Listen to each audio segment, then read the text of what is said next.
How many times has this happened to you? There's an author who's created some amazing books that you just adore. It's the backbone of your meaning. It maybe helped you through a tough time. It maybe gave you joy when you needed it most. And then you just open up the internet and find out, oh, they're also a terrible person. Growing up with media, there's tons of cases where you find that work that resonates so deeply with you, and it is a betrayal when you learn that the creators are not nearly as good as that work that they created was. So, how do we deal with that? How do we negotiate the realities of an author to the fictions that they create, or production, or a film, or a game? I decided to assemble a panel of fellow critics to discuss this topic and figure out a way to kind of navigate this very complicated topic. Now, this is a conversation-based roundtable video, so don't expect a highly well-edited video. It's more just a group of friends talking about a topic that means a lot to all of us. I'm about to let them introduce themselves right now. I'm Crimson Ender. I have a YouTube channel where I like talking about media criticism. I am dipping my toes into making video essays and I stream. My name is Kyla T. I make videos on pretty much anything and everything that I find interesting, and I hope that you find them interesting as well. And I also am trying to get into streaming, but I'm still working on that. Hi, I'm Madeline May, she, her. I have a YouTube channel where I also make video essays, and I also have a bachelor's in film and media studies from UC Santa Barbara. I think for me, what it comes down to is thinking about the impact this person has had on the world around them and on the people around them. I like to give people a lot of grace in terms of their personal opinions and their personal lives, but if someone has a history of something intimately dangerous, such as domestic abuse, or even worse, I think, if they're using their platform or their access to the general public to hurt people, I think that's when we need to start having a discussion at the very least. I don't think it's a black and white issue, and I feel like a lot of my opinions in this discussion are going to reflect that, but I think that's when it starts becoming worth talking about, rather than just a difference in opinion or something like that. Yeah, I agree on that front because a lot of it is a case by case basis, and also how you perceive, like what your line in the sand is. I know for the general audience, everybody, it seems to be like when someone is harmed, like when people actually start being hurt, that's when people go back and like reevaluate like the work of somebody to be like, oh, wait a minute now, because they did this and this to somebody, like I gotta look at look at this again. But I will say that for me personally, I know that these people are still people, and what I look for, at least before I kind of like write them off, is of course an apology, but to see the pattern of behavior after that apology, because then that lets me Hmm. know like you are actually taking into account what you did and that you are growing from there.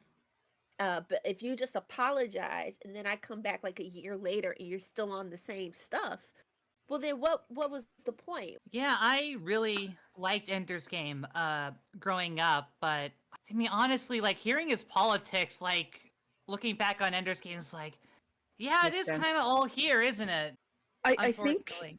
I think for me that like Orson Scott Card is one of the biggest examples of why death of the author is a good thing, actually, because I think that people like Card kind of want to speak to a repressed underbelly of people, um, and he assumes that his experience is the most repressed, so he's trying to speak to people like him, but he doesn't realize how significant what he's saying is to other people, and like I think everybody likes to imagine themselves as an underdog. So when someone like Card and other people write about underdogs, it's gonna appeal to people who actually are repressed in real life, I think. Well, I think it also shows that that kind of person isn't always a good person. Like Hmm. that's something that we've luckily kind of learned, that the underdog, the loser, the weak nerdy kid is sometimes the worst human being imaginable. A lot of these people that are like, oh, I was bullied growing up, so I'm gonna make a book about how I should be the king of the bullies, and that will solve all the problems. And it's like, Hmm. no, that's Yep. not the right lesson to take away from that. But that's what a lot of these books are about. You know, it's about getting revenge and vengeance, and it's like, yeah, it's not a great message. That's a power fantasy at It the end is. of the It's day. exactly. Yeah. Yes. A lot of us kind of fall into this trap of like perfect morality, or not even Hmm. like perfect morality, but like this relative morality that like if I like someone or I like something, that thing has to be good. Like that writer has to be a good moral person, the work has to be good and moral. If any of these things break, then does that mean I'm not a good moral person? Well, it's like, no. I think ultimately what it boils down to is we are haunted by Calvinism to this day. This idea that like something like a Hmm. good quality thing must also be morally good. Apologies for continuing to use big political words. Um, but there's these two white liberal myths, I think, that seem to contradict one another, but they actually kind of go hand in hand. And the first one is that, like, the right, conservatives, etc., they're all just evil people whose mind works fundamentally opposed to our own. Um, like there's no way that they have the same feelings, that they have the same weaknesses, that they have the same anxieties and worry about the same things. But at the end of the day, like we're all trying to get by. We're all gonna stop in at the grocery store for a carton of milk and a dozen eggs. The second thing, the second like white liberal myth is that if we just explain our point of view in the right way and just word it correctly and deliver the information and say things in just the right manner, that we're going to change people's minds. Mm-hmm. And you would think that these two things contradict one another, but they actually kind of work in tandem. And it makes, I think, a lot of people on the left, especially liberals,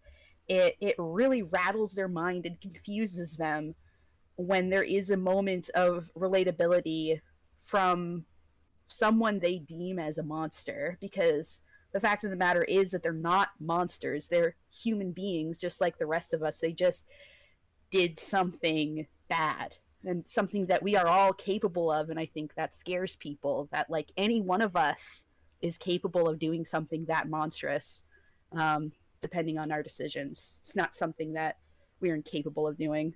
I think the biggest example of that happened with Five Nights at Freddy's with Scott Cawthon. It was like such a cornerstone for kids growing up, and then you find out like he donated all this money to Republicans during the last few elections, and now they're older, they're more politically minded. A lot of like left-leaning people are still into Five Nights at Freddy's, still like cosplay it, play the games, probably will play the new one that's coming out, but it's like a conflict of like, oh no, my favorite series is made by somebody who is diametrically opposed to everything I believe in politically, or so I'm thinking based off of his donation history. I think the best way that they can go about it is just realize that you liking this media does not make you a bad person. Like, don't prescribe your whole moral set and identity on a piece of media. When someone who is on the left does something egregious, there's this sense of betrayal from an audience who applies morality with political beliefs, as though being one political side or the other makes you a moral, just person. I think that's what we're kind of touching upon. And people are stunned when someone who aligns with their political philosophies or aligns with what they believe to be their belief system turns out to also be terrible. Because I think people let themselves be more vulnerable, especially if a creator focuses on emotional vulnerability, on emotional pain, on emotional openness. And I think to varying degrees, different creators, writers, directors, storytellers, there's been a degree of we believe that this person can do no wrong. We hope we lift them up to a certain level, and then when they turn out to be short of those standards, or in some cases even worse, completely in opposition to the standards we apply to them, where we feel betrayed because we believe the same core political beliefs they did, which is simply not a correct way of looking at things. People are people, and people are capable of doing terrible things. And I think an example that comes to mind is, for an older example, would be Charles Dickens, where Charles Dickens wrote all these different works that were very much politically motivated, that were pushing an agenda in that time, pushing against, the conditions that the poor faced and what have you. When in actuality, in real life, he was kind of known for being a bit of a not a great person, to put it mildly. If you want to talk about that, then I have a like, because one big example of that, especially for the Black community, is Bill Cosby. Mm. Like, Bill Mhm. Cosby was, and that's the thing too, is like, especially when you look at somebody with such a, like, now that we know, like, confirmed just horrible actions and horrible past, that you reevaluate the impact that whatever they did had in popular culture. And the thing is that I can't ignore the impact that the Cosby Show has and still had and still has to this day. To do so would be ignorant of me if I have to look at certain media like I am right now. I'm looking at Good Times, the sitcom from the 1970s, for a Yeah. video, and I'm looking at it and I'm like, wow, Bill Cosby probably would have like had a fit about this, because he was all about optics and making a more positive portrayal of the Black community, with the nuclear family, having them be more upper middle class and all this stuff, and that was what he wanted to do. And then spun off from that a different world, which showed Black educated Black people in college and like staying to be professors, and like just this really positive portrayal of Black people, especially when those portrayals were coming few and far between. And looking at it now, it's like, yeah, I still have fond memories of this and I appreciate what it is, but it's just like that, a film over everything now. Like Exactly. it's just Yeah. hard for me to kind of look past it. But to I, write off what he did and the impact of it, I feel would be kind of disingenuous. I Yeah. yeah, think it's always much more complicated than that. It's the same thing with, like, Michael Jackson and his music is so important, yet he did these horrible things to children. So it's like, yeah, you kind of have to play that mental gymnastics a little bit in your head, while also acknowledging that these people also did these terrible things. I think a lot of us get in trouble when we try to explain away the terrible things because we so much want our favorite creators to be perfect.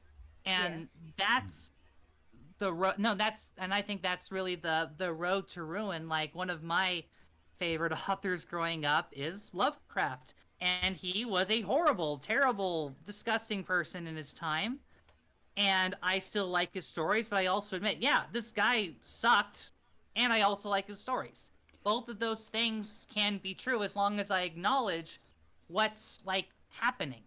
I think especially with Lovecraft though, and not only Lovecraft, but there's a couple other authors like this, is that sometimes, yes, like the whole like separate the art from the artist thing, which I think is a complicated discussion to have. Sometimes I think you can do that, but there are individuals such as Lovecraft, such as Rowling, that their nasty regressive politics are baked into the art. You can't separate Lovecraft's racism and fear of the other from his work. They informed one another. And I think that you have to really grapple with that if you're reading it. I don't think you can set it aside and be like, well, I like Lovecraft. He was racist, but I'm just going to take all of this art in a vacuum. I think you still have to grapple with that. I'm not saying that you're suggesting that one shouldn't, but there have been some interesting entries by people grappling with that. Lovecraft Country is. Oh, I love that. I love that, that was book. Yeah, it's really good. And there's a book, and there's I believe an HBO series that wasn't half bad. Yeah, with Jonathan Majors in it, which leads to the other element side of that. The Ballad of the Black Tom, which is a retelling of one of Lovecraft's stories from the perspective of the racial minorities that kind of live in the periphery of that. And N.K. Jemisin kind of takes Lovecraft and projects it into like the modern day, essentially. The thing with The Shadows over Innsmouth is that story is basically about interracial marriage at its core. So yeah, you can't separate the awfulness of Lovecraft's politics from the work because it's ingrained in it. His fear of the other is what leads to the other being so frightening in Lovecraft stories. But then the question, I think a big factor as well is the author alive to benefit from you buying this book? With Lovecraft, no. He is not alive. So if you buy a volume of Lovecraft's works, it won't benefit Lovecraft in any way. But if you buy the collected works of JK Rowling, especially Harry Potter or her Corner and Strike, whatever, her mystery novels, that does directly benefit her. It's money in her pocket. And I think that's the ethical question of whether or not you can have ethical consumption of a work if the author stands to benefit from the purchasing of that work. If only all of these author problems were as cut and dry as Rowling. The thing is, like, a lot of them are so much more complicated. Like, even Lovecraft, like, yes, he can't make money because he's dead and most of his stuff's in the public domain anyway. But I think it's also wrong to read Lovecraft and not understand who he was and what he was writing about. But something that a YouTuber, Lady Knight the Brave, said when she was talking about her feelings about Harry Potter in lieu of the Hogwarts Legacy game coming out, as a Jewish woman. And, you know, there's like issues with like blood libel and like the goblin anti-Semitism stuff. And I remember her saying that like every individual is going to have to decide for themselves, can I read these books or play this game knowing what I know about JK Rowling? I think that's a very personal decision. For me at this point as a transgender person, like obviously my opinions on Rowling grow more prickly by the freaking hour, but I can't tell you what's right and wrong based on if you read Philosopher's Stone at this point. Like I can't, you know, say that you're this heinous evil person. That being said, if you're a YouTube channel and all you make is freaking Harry Potter glazing videos, I'm gonna have some issues. But like if you're reading it in the privacy of your own home, or even if you go out and you buy the box set of the Harry Potter books, I'm sorry, I don't think that $60 or however much the box set goes these days, I don't think that's really going to make a difference to JK Rowling one way or the other. She's sitting on an empire that she benefits from in more ways than just book sales. So like I don't personally care if somebody's like, yeah, I just bought the new box set of Harry Potter. And I'm just like, okay.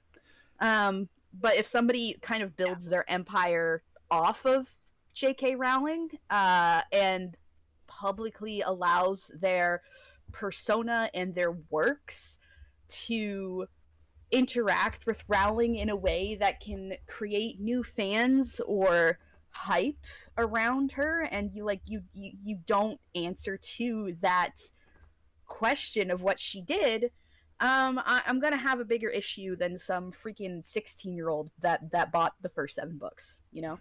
I don't know, for me, if I 100% agree with that, because, like, if one of my friends, for instance, said, hey, I just bought the box set of Harry Potter, look how cool this is, I would maybe reevaluate that person as my friend, because to me they're making a very clear decision of like what's more important to them, or at least like what's not as big of a deal to that person. So yeah, I do think it's gonna come by a by case basis. Like I think we can at least be educated consumers. Like even if we don't get everything right, we can at least be like, let's see what's actually happening here. I guess I'm a little bit more forgiving, and I use the word forgiving very hesitantly, because I've been entrenched in a culture that loves things or supports things that actively go against my people. Like, just for an example, Disney has like an awful history of being racist, continues to be racist, has been pretty directly racist against people like me, and I've been told to just kind of swallow it my entire life. And I guess I've learned to do that. I have a certain tolerance of what I like to call, if you forget, if you want to trim this out, Anthony, I understand. It's all But good. I have a certain tolerance of what I like to call white people shit. That if they do something, I just kind of am like, what are you gonna do? White people shit. And I get that. I guess that because I've always had to deal with that, I also kind of like, I get, if you're not actively hurting me, I kind of do the same thing with trans stuff too, just because I've had to do the white people shit sort of barometer my entire life already. I think another factor too, I think we're touching upon, is how many people were involved in the production. Like you mentioned Disney before as a good example of that. Disney obviously was Walt Disney the creator, but also Walt Disney the brand. That brand continued on after he passed on, but like you also have the various animators who worked with him, and you have the various people who collaborated on later projects after Disney's passing. And it becomes a whole big complicated thing. And of course, because it's Disney, people have the association of nostalgia, of joy with it. I'm not talking just about Disney the person. I'm also talking about things like brown characters and black characters being, like, the animators basing them on white people, or like, don't even get me started with Pocahontas. Oh yeah. And then like Brother Bear after it, which like wasn't much better. Now going to this, because I actually have a friend who works for Disney. He's in the animation for, I believe, the TV department now.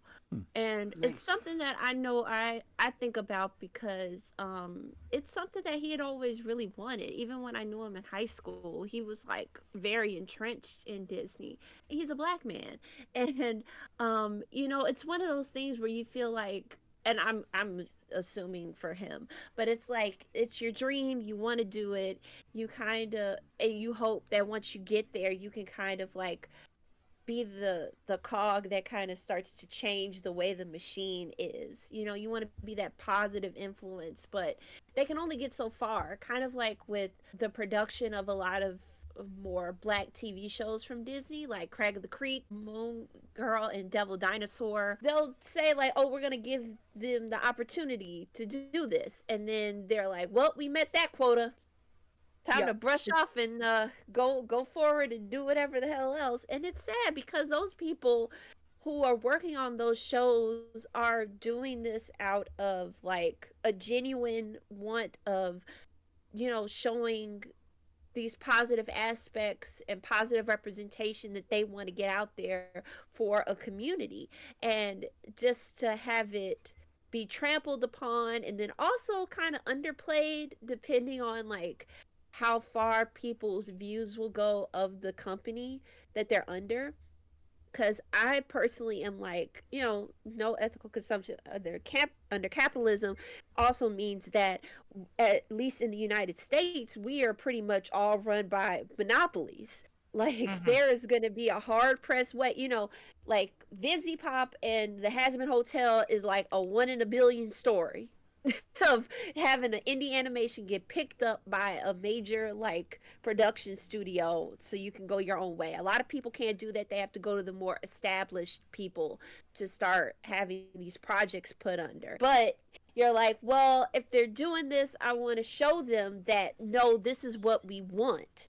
I know that you are like maybe 95 of the company of the entertainment business here that I have to deal with.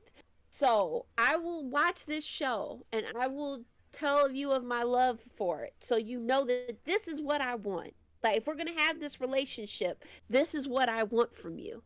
And yet, constantly, they keep squandering it because they really don't care. And I feel bad for those people. On a semi-related note, I'd like to talk about our girl, our non-binary friend, Rebecca Sugar, who has been in the animation industry for quite a while now. Like, she got her start on stuff like Adventure Time, and she ended up getting her own show, Steven Universe, and she's, as far as I know, very well liked in the animation industry down in California. Like people like working with her, and people keep hiring them on different projects. There's lots of crossovers, but there were some sketches of hers that were never supposed to see the light of day. It was of a couple of characters from Steven Universe having intimate relations. It wasn't super graphic. It wasn't like disturbing. Like, there was nothing that would make you want to report her to the authorities or anything, but the two pairings in question were Sadie and Amethyst, and Pearl and Greg. And I think Pearl and Greg is what really got under a lot of people's skin, because Pearl is ultimately perceived and implied to be a lesbian. And to see her with Greg after the show seemed to push so hard on this idea that Pearl and Greg are essentially platonically co-parenting Steven, I think it messed up a lot of people's kind of perception of Sugar. Like, they thought that she was this bastion of goodness. Now, I know that, there have been individuals that have criticized her very heavily and unfairly in the past. Pearl was labeled as a abuser and, like, takes advantage of, like, Black women and, like, women that seem to be implied to have some sort of, like, neurodivergence. I feel like what often happens is that on one hand, people don't want their favorite creators to fail, but creators of color, Jewish creators, non-binary people, LGBT people, like, we're held to a different standard. I often find myself hesitating when these dramas come out about people. You look at someone like Bruce Timm, who released publicly an art book of, like, sexy women. Like, that was just something that he sold. And he's still one of the most beloved animators out there. Yet Rebecca Sugar makes something kind of saucy that was, meant for her own private whatever, and she's, raked across the coals. An example I always think of is Sinead O'Connor with her controversy in the 90s. Completely destroyed her career. Meanwhile, Mel Gibson can go on all these different, make these horrible statements, go on drunken rage-filled anti-Semitic rants, and he still gets brought back to Hollywood every couple of years to rehabilitate him. They duck their heads down for a couple of years and they're back. Francis Ford Coppola, for example. Coppola, amazing filmmaker, great director. Some of his films are my all-time favorites. But he also allowed for Victor Salva to come back into the industry. You could do these horrible crimes and then just completely walk away fine. But I think one example I think of in terms of, like, a creator who seems to have faced literally no consequences for his actions, and it's not an American example, it's Nobuhiro Watsuki, the creator of Rurouni Kenshin. Yeah, that guy. Yeah. I mean, I think everybody knows about it, and I think that there are a lot of people that have abandoned that work, but keeps getting remade, keeps getting, like, new adaptations. It's he got a slap on the wrist for a massive, for massive amounts of child. It was an accusation. He just had all of it. And completely faced no consequences whatsoever. And he's celebrated by the industry. He still has a Hall of Fame spot at Shueisha. Like, it's mind-boggling. A lot of people try to excuse it as like cultural differences, but if you go and you look, like specific things, like specifically this is not a cultural difference. This is a willing ignorance to just let this guy slide because of what he made. And you kind of go into the thing is that you can look at it like, yes, this was a monumental work, but this man also did something completely heinous. But the fact that they want to erase that part is what makes it so egregious. Like, it makes it so infuriating because, much like how I can't separate what Bill Cosby was doing, when he made the Cosby Show, because all that was happening during that time, and especially with the irony of him wanting to project like a perfect family and being all about morality politics and in doing this, like reading Rurouni Kenshin and then knowing that this man is just like it's hard. You can't separate those. You have to let these two things exist within the same space of like, this man is horrible and what he did was horrible. The work was good, but what he did was terrible. And to ignore that part is just doing a disservice.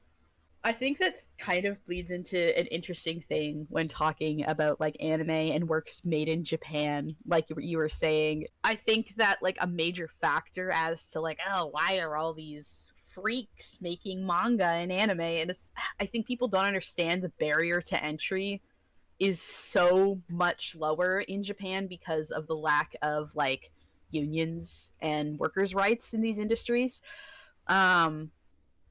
It's not that difficult to get a manga made. It's not that and out to the public, and I don't think like very small studios are able to like grind out an OVA because of that, get enough notoriety to work on bigger and bigger projects. They don't really have to go through the same studio system that they do in the States and in North America in general and in some other parts of the world. So if anyone can get in there, then there's going to be a lot less background checks, so to speak, and people are going to be a lot less concerned about the shady things somebody's doing in the shadows. So I think people can get away with a lot more, not that because it's a cultural norm, but just because it's easier to be an artist and a writer and like an animator over there than it is here. Again, I'm not an expert on this, but those industries in Japan also do not pay any semblance of a livable wage. No, they don't. To the people the people that use it, which I think means that only a certain kind of person could even afford to have a job like that, whether that's somebody that already comes from a lot of income and thus can afford to just work for nothing because they get money from, I don't know, the family, whatever their background, maybe they're rich or something like that. Or you get people that are able to somehow just manage this, or there's something else going on. But, it's an environment that doesn't exactly privilege, sometimes the best decisions or the best people. I would say I would push it back against that a little bit. It's actually usually quite the opposite. There's a lot of starving artists in Japan, people that like live under their desk or sleep under their desk for large periods of times, right. And they have like these big dreams of being like an art director or something, but they're fighting tooth and nail to be where they are. I think in my experience, in my limited knowledge, when I used to be in the animation world, and like, many of us, at least back when I was in animation, dreamed of like going to Japan and working on a cool animation project. The fact of the matter is, like, that would have been the worst place for me to work on an animation project. Actually, I would be treated like garbage. They're they're not paid well, but it's not because they can afford it. It's because Yeah, no, I agree. Yeah. I misspoke with what I was saying.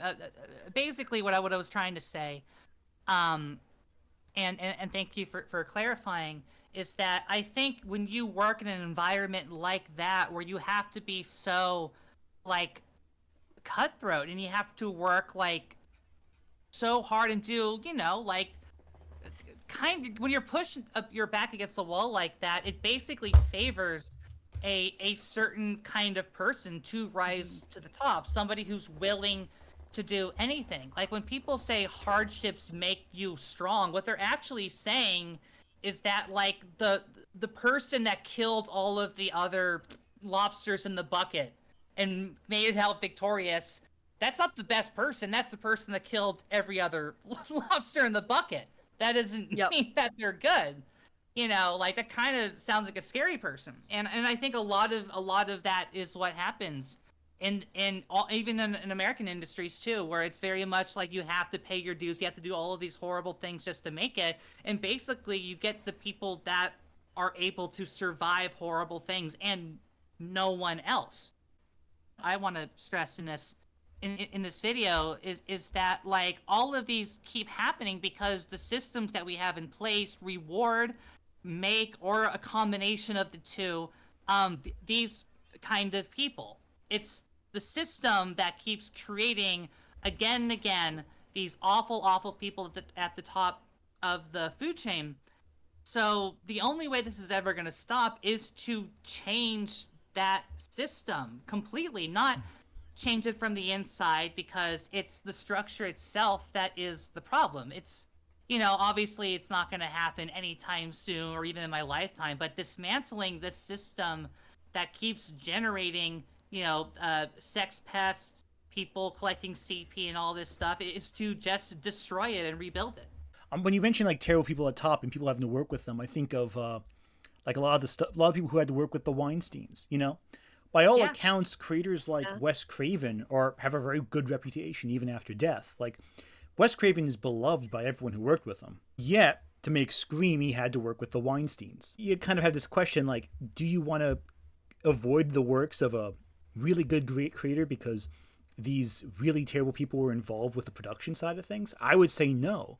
I think Scream is a really good franchise. But, like, you look at that connection to the Weinsteins, you can't separate it from them. Their name is in one of the first logos that show up, even for Wes Craven's name. And just to deviate slightly, I do want to bring up one thing, too, that's very tricky. And it's going to lead into the last person I want to talk about in this video. But it's the idea of, like, the accusation being nebulous. Like, with Watsky, with Salva, there's concrete evidence. We have specific evidence that they did the crimes they did. With people like Rowling or Lovecraft, their beliefs are the problem. It's what they believe that alienates the audience. But there is a very problematic gray area where it's not immediately clear what's going on. So if you're not fully informed of the situation, you might misassess what's happening, especially if there's misinformation provided or not thorough reporting at the onset of a discussion that comes out. An example I think of is anything about that. So I know, right? Well, I'm thinking of like Woody Allen also. Right there, unless you've done the research of what, of the whole story, like you don't know the extent of how awful the stuff he did was. I hope we're not defending Woody Allen. We are not defending Woody Allen. This is an anti-Woody Allen space here. Yes, cool. We don't care if you loved ants or not, people. I haven't watched Ants in like 2 decades. Right? If you say A Bug's Life to me, I will throw down. Right? But like the thing is, like people look at like Annie Hall and they're like, or Manhattan, and like these are vital works of art, and yeah, they're good movies, but like they're not better than the lives that Woody Allen ruined over the course of his career, or like the creepy behavior or the weird obsessions, and he has a pattern of awful behavior. Yet, because it wasn't that whole find the hard drive of CSAM, you don't realize the extent of how awful he is, because there isn't that one event that goes, okay, this is why we know for a fact he did something awful. And it's when it's accusations without the trial, without, and even with the trial, sometimes people get like they this whole smear campaigns attacking the victims and presenting the people doing the bad behavior as in the right. And I can name a bunch of examples very easily of people who I firmly believe did horrible things, but because of a very successful smear campaign, managed to avoid consequences. Another director, Roman Polanski. Oh yeah, People are ready to welcome him with open arms, despite raping a child. Yeah, and we know he admitted to it too. It's not like it's an accusation. He admitted it. He said it straight up, and I guess that's another thing too. Is like when someone openly says, "Yeah, I did that exact thing," what you gonna do? And you do nothing. That I feel like is a whole other ball game of like. It's like why do they even have to do anything if they're just going to be forgiven anyway? Like that's the complicated thing here is that cancel culture isn't real. Like people in power still just get to do whatever they want. Dave Chappelle continues to do whatever the hell he wants despite everything he's ever said and done. And it's like what's the use of even pointing these things like out? Like Rowling still gets to make billions of dollars despite us knowing that she's using that money to fund anti-trans organizations. Like when you have that much power, I mean there's not a lot you can really do, at least in your individual lives, which is really frustrating.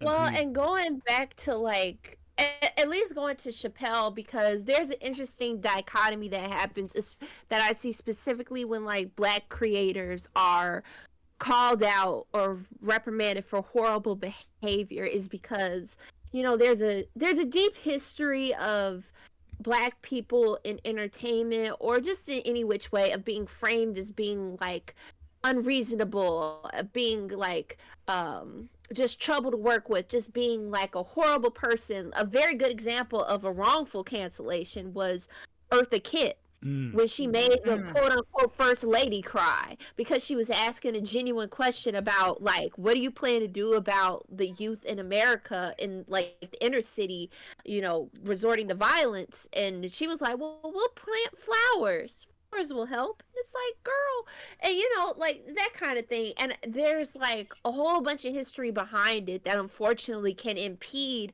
upon at least my community's interpretation of stuff that happens.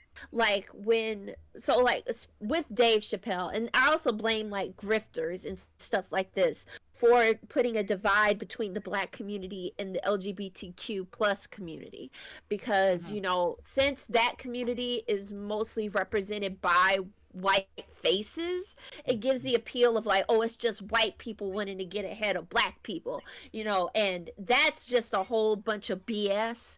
But the optics of it, and because that kind of narrative has been used by grifters in the space and anti-LGBTQ plus people in the space, has resulted in kind of like a non-existent war between like, mainly a lot of older people believe in it more so than younger people. But it's like a whole bunch of that compounded into it. I was just gonna also comment on Dave Chappelle. Yeah, go for it. Because definitely. I feel like he kind of played into this himself, and then what happened is that the grifters took advantage of that. Where, dude, Black trans people exist, and they're some of the most, or the most, like especially Black trans women, vulnerable people in North America right now. And to say that their struggles are just white people shit or like white people problems is so tone deaf to those Black trans women and other Black LGBTQ people as well. So by him kind of making this assumption, and on some grounds I can kind of see in some ways where he's coming from. Like sometimes it does feel like you can't criticize someone for being racist or insensitive towards Black people and people of color without them being like, you can't say that, I'm mentally ill or non-binary or gay. Like, I get it.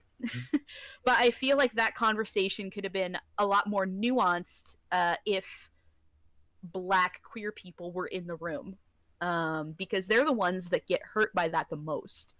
I said, not saying that his grievances are completely are completely not warranted. I think they are, but I think that he may have accidentally played into that myth that, queer people and Black people are two separate groups, and I think the grifters really ran with it and turned it into this quote-unquote culture war. Yeah, now he's doubled down on it, and he can't go. Even if he wanted to go back, I don't think he could, because he's doubled, tripled, quadrupled down on it now. Yeah, no, I mean, like, and hate to use the obvious example too, but Kanye just like quadrupling everything that we're talking about. No, he likes Jews now. He watched. He reversed course in that one, huh? He watched that one movie. He watched that one movie, and he likes Jews again. Oh, he really did a U-turn there, didn't he? Okay. Somebody take his mic away, please. But I think one example, and I do want to start wrapping this up because I think I have a lot to edit in 1 week. So, but I do want to discuss this one creator in particular. It's Neil Gaiman. I feel like everything we've talked about so far has been building to that very recent, very raw. It's an example where the initial story, when it broke, was not clear on all the details, and it's only now, a year later, we see the full extent of how horrendous everything was. It wasn't disseminated well. I mean, you could still get the full story from that initial release, and I think a lot of people, myself included, didn't get the full picture from that initial podcast. We didn't put all the pieces together quick enough, which is, okay. It was weird. It's weird. Okay. If I'm gonna say it, because I, along with a lot of other people, when that first initial cut from Tortoise dropped, one thing that I find is that, especially now in the world of grifters, you have to discern where you're getting the information from to make sure it's the full thing, and to kind of gauge the intent on why these people are putting this out. And I feel like, especially because over here we are not as engrossed in UK politics. Hell, we're barely engrossed in our own, depending on who you talk to. The origin of that media group and why they were putting out that story kind of bypassed us upon initial glance, but the ultimate, the actual meat of the story was kind of like, this is really bad, this seems really weird, I'm gonna, I need somebody else to verify this. I need somebody else to, go in and look and just confirm. And it seemed like every other American outlet was kind of taking the lead of, well, we also don't know what's happening over there on the other side of the pond, so we're going to take, what they said and how they reported it and just regurgitate it back to you. I remember Rolling Stone put out an article about it, and it was pretty much just repeating what the Tortoise Media Group said. And it wasn't until this latest one from the New Yorker, where she actually, obviously that year was spent doing this research. It was a very, very, very horrible, difficult read, but it was researched and took so much care than I feel that the Tortoise Media investigation actually did. That you could grasp the severity of this. 100%. The genuine issue and the genuine just horrificness of it all. Because it was such a horrendous. Yeah, because it was such a horrendous story. And they initially put it on a podcast temporarily behind a paywall. It was kind of hard to disseminate all the information. And when I was listening to it, I didn't understand it. I think I misunderstood parts of it, because I'm listening to it going this doesn't sound like how they're pitching it. This doesn't sound right. And of course, when you think about it, you weigh everything you hear, you're like, okay, I see it now. But it was just murky enough where you're like, what is going on here? And then you see the full extent of how horrendous, how long a period of time everything's happening. And you're going, oh my God, why didn't they lead with this? Why did they like do it in this way where they didn't give all the information initially? And it led to a year of people just not sure. And that, granted, I can speak from personal experience of myself not fully grasping the story, not getting it, being just confused enough by how it was released to go, okay, I'm not sure, something doesn't sound right. And what didn't sound right was they didn't include 80% of the horrible stuff that was happening. Like, it's Makes horrendous. you question like what they were, what their intent was, because I think it came out, and I think I might have commented on Blue Sky, where like one of the, I think it was Boris Johnson's sister who owns that media group, who came out and said like, well, we didn't want this to happen to him. Well, what the hell do you mean? He didn't want to be held accountable for his crimes? Exactly. Like, you put out this snippet of a much bigger picture that is horrible. Obviously, you want something to be done about this. Or were you just hoping to exploit these women's stories for some temporary gain? Which makes me look at you even more funny than I was before. Because if you're doing this kind of thing, the thing that you need to think about first and foremost is the victims and their story and how it's going to be represented, because no matter what happens, there will be backlash toward these victims, and it's sad. And you want to make sure that their story is being told how they want it to be told, if they want all the details out there, if they want to remain anonymous, if they want to, talk about the full experience or a part of it, like you have to know that's all these factors are going to come out of it, and that there will be consequences faced for the person they're alleging, and that must also be your goal, that something must be done about the person that has been perpetrating this. And it's just and you look at how it was released, you look at like it was done in such a way that was so like, I think we're also used to like the Rowan Farrow expose articles where everything is laid out. Here's the crime. Here's what they did. Here's who they did it to. Here's the full timeline of events. And when we got it in that weird podcast format, it was like, okay, like something doesn't seem right. It's not relayed in a way that communicates the ideas fully to us who are used to a certain format for these exposés. And I'm not trying to make apologies for myself. Like, I definitely erred when first hearing the story. I didn't fully grasp what was happening. It didn't make sense to me. And it was like, and that confusion caused me personally to struggle with what was happening. Like, what do you mean? Like, this doesn't make something's not adding up here. And little did we realize it was because a bunch of the story was being left out. Or maybe just they didn't investigate thoroughly enough. I don't know. But the full context was, like, you can tell the reaction culturally was like confusion when the podcast dropped, when the expose dropped. Everyone got it. It was just, and that's a thing too, how a story is disseminated to its audience is so important, even if that story is the crimes of a human being. I think that there's a lot of things going on with the Gaiman accusations and with the allegations and everything that happened. And I think first and foremost, we have to come to terms with the fact that there was ulterior motives to breaking this story. And that came out within the days following the break of the original story. People wanted to tear down a person that had been this champion of trans rights since the late 80s, early 90s. Like, that was the ulterior motive. But as I personally have experienced within the past year or two, just because somebody stands up for women's rights or trans rights or the rights of people of color or other marginalized groups, it doesn't mean that they're a good person. Yes. And like, I was injured quite deeply by the whole JK Rowling thing, and I will be honest with you, I stopped reading for a while because I didn't want to get emotionally invested in a book and find out that the author was terrible. Like, I read JK Rowling, I read Orson Scott Card, I was getting into Lovecraft, and it was just like, it just seemed like I could not make the right decision. And I'm like a big book person, so I get really emotionally invested in books. And I know that that's not necessarily healthy, but I had my reasons growing up for why I did that. So I stopped reading for a while, and then the guy that got me back into reading was Neil Gaiman. Like, I started with, I believe, Stardust, and I moved on to Coraline, then I started reading like more of Sandman and some of his more adult books. I got some books written by Neil Gaiman, not last Christmas, but the Christmas before.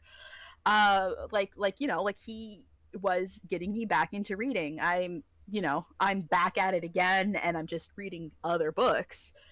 But to find out what happened to these people at his hands, something we have to contend with is that, like, you see people looking for evidence of what of the monster that he is in real life, and I'm gonna be honest with you, it's not there. Neil Gaiman knows the difference between right and wrong. He knows what it's like to feel small and injured and like to be in pain. He knows what it's like. He understands it and how damaging it is and how that kind of action is evil. And he did what he did anyway. And this is one of those examples where I'm still trying to decide how much I want to separate what a monster he is from his works. It's very difficult. I'm still figuring it out. Because I at this point I don't know. Because I don't think that, like, reading his books makes me a monster. I don't think it's brainwashing me into becoming like Gaiman. Like, this isn't like Rowling, where her politics and the kind of person she was woven into his book. It's not, and I think that's why it's so difficult, because they're genuinely good books and they speak to people in a way that is so much more profound than Rowling and some of these other people did. But it almost makes it worse that he knows, and yet he still did it. 100%. Yeah. And it's that empathy that disturbs me. I think we mentioned before, the idea that we associate the political opinions with people who are good and moral and just, and you read that and he has such empathy and such kindness and such warmth. And then you hear what he did, and it's just like, how the fuck do these two things align? He's capable of such warmth and such kindness, but he's also capable of being a monster. And he decided to do those monstrous things to people. And I think that, like, one other thing that I would like to mention in relation to all of this, this is not the first time actually that Neil Gaiman was butting up against bullshit like this. I think his ex-wife, Amanda Palmer, awful woman. Yeah, I was gonna say she's also she's involved with the whole human trafficking thing. Absolutely sucks, and it's like, how can Neil Gaiman just sit there and let her suck this much? And I think that, like, yeah, like that this kind of makes sense. He can tolerate her sucking because he also sucks. One of the big controversies that I remember is that like, she has her political issues and stuff too, but she went on a tour and she was like, hey guys, if you want to front for my band, so, like, get up on stage and play like an opening before her band came up, you can do that for free, and you get and you get to this exposure to my audience. Like, she was hiring people to work for exposure. She didn't need to do that. She was, at the time, married to Neil Gaiman, and, like, a lot of us were like, how can Gaiman fucking, like, why is he okay with this? Like, is he just being like, whatever? How can, like, he's such a great writer, he's so empathetic, how could he be with it's, and in hindsight it makes total sense, but, like, I just find it stunning none of us picked up on that detail beforehand. Like, it's like the blinders were on the whole time. Because his work was so warm and kind and inviting. It's not the. I don't think it's you're gonna find his works have that trail of breadcrumbs to the kind of person he is, but it's his other actions that are you're like, yeah, no, that actually makes sense. No matter how much we love a creator, no matter how much we read and experience their works and their activism and their, front-facing personality, we will never know these people ever, and we have to stop making the mistake that we do. That thinking that we know Neil Gaiman, for instance, because of the things that he wrote. No, the only people that know Neil Gaiman are the people that are personally connected with Neil Gaiman, and some of these people were very much hurt by Neil Gaiman. It doesn't matter what we see, because by definition, we are seeing the best versions of somebody. We are seeing a person when they are ready to be perceived by the public, when you cannot know anything about a person from that. We're just never going to know. So it's not like we missed anything. It just was never going to be presented to us, because we don't know Neil Gaiman. We have no idea who this person is, what kind of person, and that's true for every single one of these creators. As much as we like to think, oh, I know this person, I know their mind, all that, we do not, and we cannot ever. People like Gaiman, people who perpetrate these horrible things, they will never really show it to the people who they are not interested in doing these horrible things to. Like, Yeah. I feel like that is I was gonna say I feel like that's a fact, but I guess not. Like, sometimes, like, when something horrible will happen, people will hear other people say, like, well, he never did that around me, or he never did that around us, and they'll be like, no, that's BS. Like, how can you say that? And it's like, no, it's true. But they know better than to do it around those people, because they're not the ones that they're targeting. That people like this, like the Neil Gaimans, like the Diddies, they will only do this around people who they know that they can get away with it in front of. And I think also the thing with Gaiman specifically is that he collaborated so often with other creators. Like, what does it say about Terry Pratchett, for example? I think John Scalzi on Blue Skies, whatever, when the full article came out, he was like, I've had this man over my house. He was there, at my bleakest moments, and I never picked up on any of this. It's like, what about his collaboration partners? Were they also equally tricked? Are they just saving face, or did they genuinely have no idea? And it's so hard to disseminate the public response to a thing to the personal feelings of something. Like, how do you gauge whether or not someone really had a clue how awful this person was, or whether or not they knew the full story? Because it's impossible to really say, And I think that's the hardest part. Like, on one hand, the audience it's a shock. I think more than any other author, this stunned me the most because of the personal connection I had to the work. It became so difficult for me to disseminate these, because usually you do pick up on, like we said before, like with JK Rowling, you're like, oh, she turned out not to be a great person. Well, okay, I go back to the work and I see these hints of that. But, like, what are people who knew him personally? Like, because that's what you get, like, because usually you expect, like, people to be, who are terrible people, to be, like, irrational or have some smug quality where they let the mask slip slightly. But it almost seems perfectly hidden and concealed.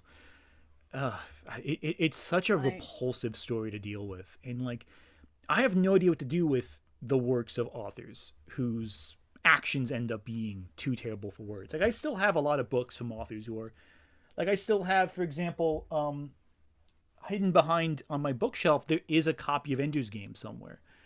And I think I keep it there as a reminder, to go, okay, never idolize an author more than you think they can be. Because, again, Orson Scott Card was the first one. That was the one who I first read and was like, this is incredible.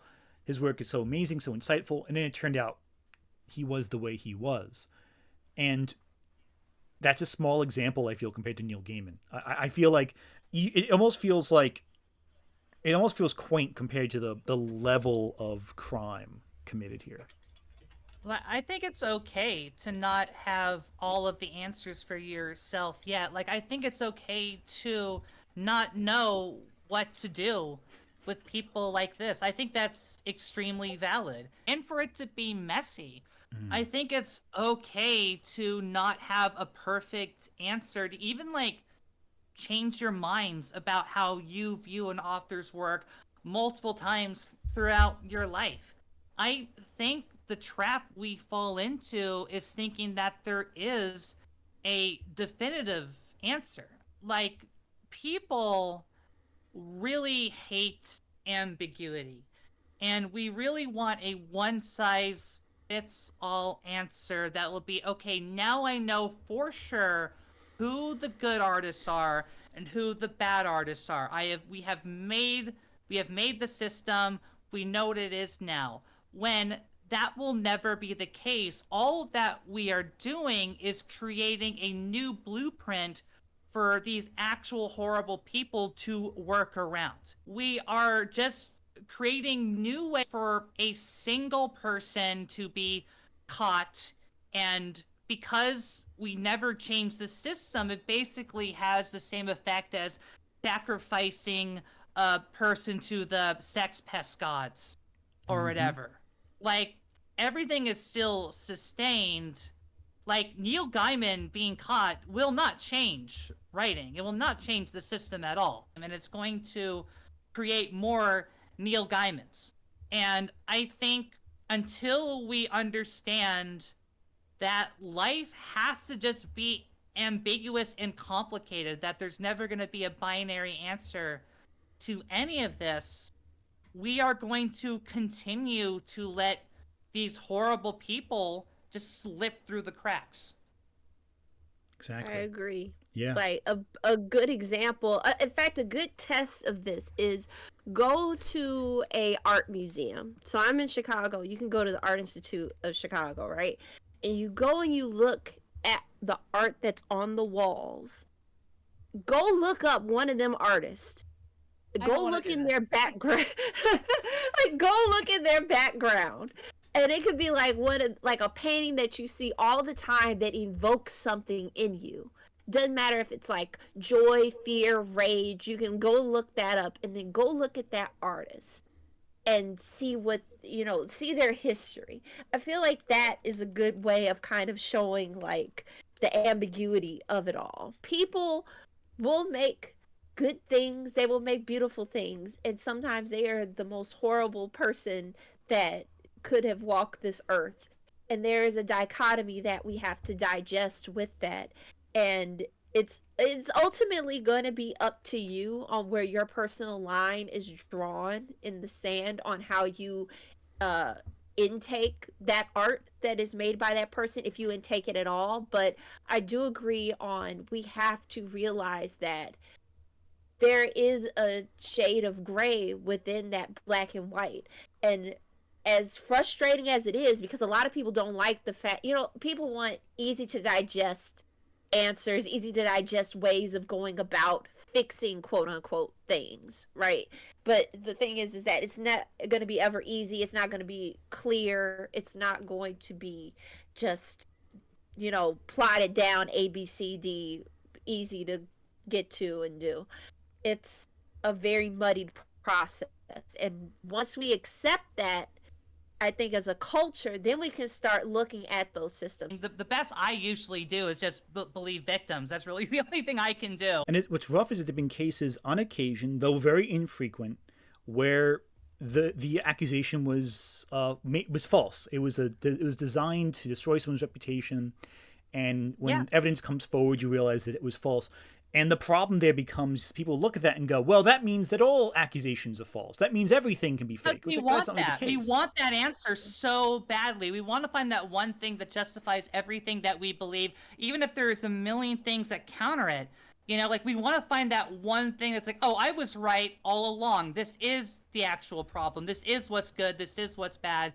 It's the same thing that gets people to become anti-vaxxers. It's the same mentality. Just finding that one thing that justifies everything you want to believe. You find that, you hold on to it for dear life, and it destroys you. We can't tell you what to do, but I just hope that you take some discernment with when brought with evidence or allegations about a creator that you love. You don't have to react right away. you can remain in a spot of just waiting to find out what happened. But also, if it does turn out to be real, don't, you know, don't try to dismiss, don't try to um don't try to just evaporate what happened. Don't try to erase it, because being uncomfortable with this kind of stuff is what makes change and what helps to foster better conversations around this kind of thing, rather than where, if, because I'm pretty sure somebody's going to be like, oh, look at they're excusing all of this stuff that happened, and it's like, well, if you listen to what we said, no, it's We're never going to definitely be not doing that. yeah, None of like this it's is. just That's all we it's talked about. Yeah. Yeah, none of these yeah, people like, deserve to be excused. You really have to, like you're saying, you have to look at this. It's uncomfortable. Yeah, I'm sorry, I cut you off. I'm so sorry. oh no, but that's just it. It's uncomfortable, and the only way that change happens is if we are confronted with the uncomfortable, and we can have better conversations around what to do, and like just the culture around these things. So just have a good mind about that, and also for your sake, don't put anybody on a pedestal. Don't even put no offense to Anthony, but don't even put him on a pedestal. Really don't. Don't do it. You are not a bad person if the person you like or the work you like turns out to be made by a monster.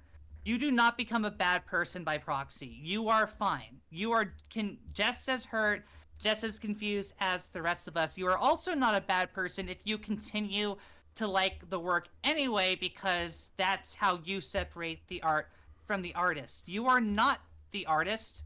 You are not the things you consume. Please do not put your state of mind, your moral worth into things that you consume and or things that you have no control over. Do not put your happiness into something that you cannot control when they're going to take away, and if they're going to take away your happiness. And I think one thing, too, that's important from personal experience, I can vouch for this one, don't use social media as a process to go through the stages of grief publicly about learning someone isn't the person you idolize them to be. That's a bad move, typically.